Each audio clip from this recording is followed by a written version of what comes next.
Good morning, and welcome to this edition of the news by American Public University. Today is August 16th, 2020, and I will be your host, Sharon Whitney. Our first story is on Starbucks and their recent race relations crisis. The internationally known coffee house phenomenon Starbucks operates in more than 80 worldwide markets and boasts over 30,000 retail locations. According to their website, their mission is to inspire and nurture the human spirit, one cup, one person, and one neighborhood at a time. How then does a company that states in its mission that it wants to nurture the human spirit find itself embroiled in a bitter racial discrimination controversy? What were the actions that led up to this company being the spotlight in a racially motivated incident that outraged many in Black and other communities and demanded a response from the highest levels within the organization? On April 12, 2018, two African American males, Dante Robinson and Rashawn Nelson, while waiting on a friend, were sitting in a Philadelphia Starbucks. One of the gentlemen asked to use the restroom, but was denied because at that time neither of them had placed an order. Eventually, the store manager asked them to leave, and when they refused, the Philadelphia police were summoned and arrested both gentlemen. Starbucks did not press charges, and both men were eventually released. However, the incident did not go unnoticed by patrons of the store, and shortly thereafter, a video of the events that occurred were released on social media. The videos quickly went viral, and the backlash was swift and harsh. Starbucks was being accused of racial profiling across all social media platforms. It also caused social unrest in the city of Philadelphia, which led to widespread protest against the infamous coffee chain.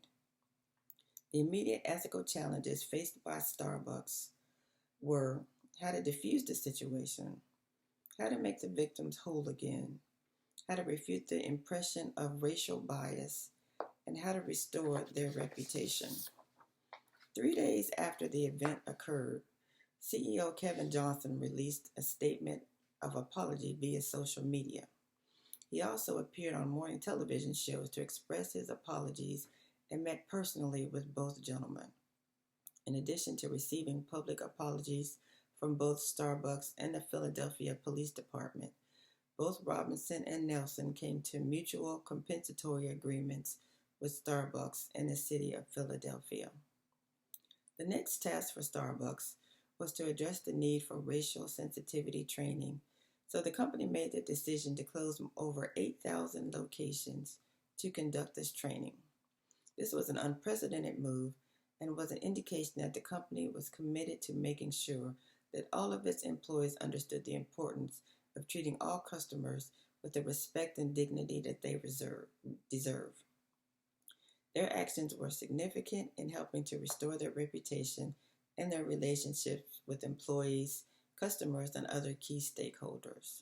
The fact that they were willing to forego more than $16 million in revenue in order to close thousands of stores to conduct this training was a clear indicator of how high the level of importance resonated with them.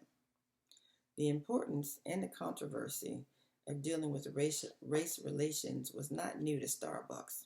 In 2015, the former CEO Howard Schultz instituted the Race Together campaign. The premise of this campaign was to have the baristas write "race together" on each cup in order to initiate open communication about race in the aftermath of the Ferguson and the New York City racial uprisings.